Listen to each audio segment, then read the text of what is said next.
Setiap orang bisa mengkritik. Setiap kita sangat handal dalam mengomentari orang lain. Tapi, sedikit sekali orang yang mampu menyampaikan kritik membangun yang tujuannya membantu orang lain menjadi lebih baik. Welcome to Dinamika Norma, Ruang Dinamika. Kritik biasanya disampaikan untuk menanggapi suatu karya, sikap, aktivitas, atau proses kerja yang sudah dilakukan yang tujuannya untuk menjadi lebih baik atau mendapatkan hasil yang lebih maksimal. Meski sifatnya membangun, kadang kritik yang disampaikan dengan keras atau cara yang tidak tepat akan membuat si penerima kritikan merasa tidak nyaman. Bahkan nih, dapat memicu perasaan-perasaan negatif dari objek atau orang yang sedang dikritisi.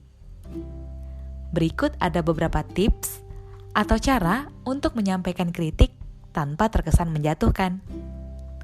Yang pertama, sampaikan kritik secara empat mata.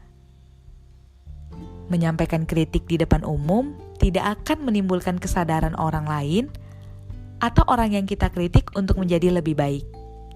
Yang ada, mereka akan merasa dihakimi sehingga akan muncul sikap yang antipati. Kedua, sampaikan kritik dengan singkat dan jelas. Mengulang-ulang masalah hanya akan menimbulkan perasaan negatif dari orang yang sedang kita kritisi. Yang ketiga, kritik situasinya, bukan orangnya. Yang keempat, mulailah dengan menyampaikan kelebihan yang ia miliki. Kritik, betapapun membangunnya, akan terasa menyerang dan menyengat bagi penerima saat pertama kali ia mendengarkan. Oleh karena itu, ada baiknya nih sebelum menyampaikan kritik, kita membuka pembicaraan dengan kalimat-kalimat positif dan berikan pujian terhadap kelebihan yang dia miliki. Bangun kepercayaan diri sehingga kritik yang akan kita sampaikan tidak terasa seperti serangan bagi orang yang akan kita kritisi. Yang kelima, gunakan metode sandwich, yaitu positif, improve, positif.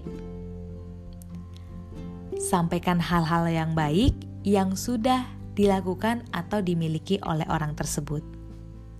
Kemudian, sampaikan kira-kira hal apa nih yang masih bisa untuk diimprove. Kemudian, jelaskan tujuan dari kritik itu disampaikan. Dan yang terakhir, pahami bahwa mereka berhak untuk menentukan apakah mereka menerima atau menolak kritikan tersebut. Bila Anda sudah menyampaikan kritik dan menawarkan solusi, tapi rekan kerja atau orang yang sedang kita kritisi menolak untuk menerima, atau bahkan mungkin berbalik menyerang, ingatlah bahwa kritik yang kita sampaikan bukan harga mati. Orang tersebut berhak untuk bersikap acuh tak acuh, mengabaikan, atau mungkin menolak kritik dan saran yang kita sampaikan. Ketika ini terjadi, tutuplah pembicaraan dengan menyampaikan sekali lagi apa maksud kita menyampaikan kritik tersebut.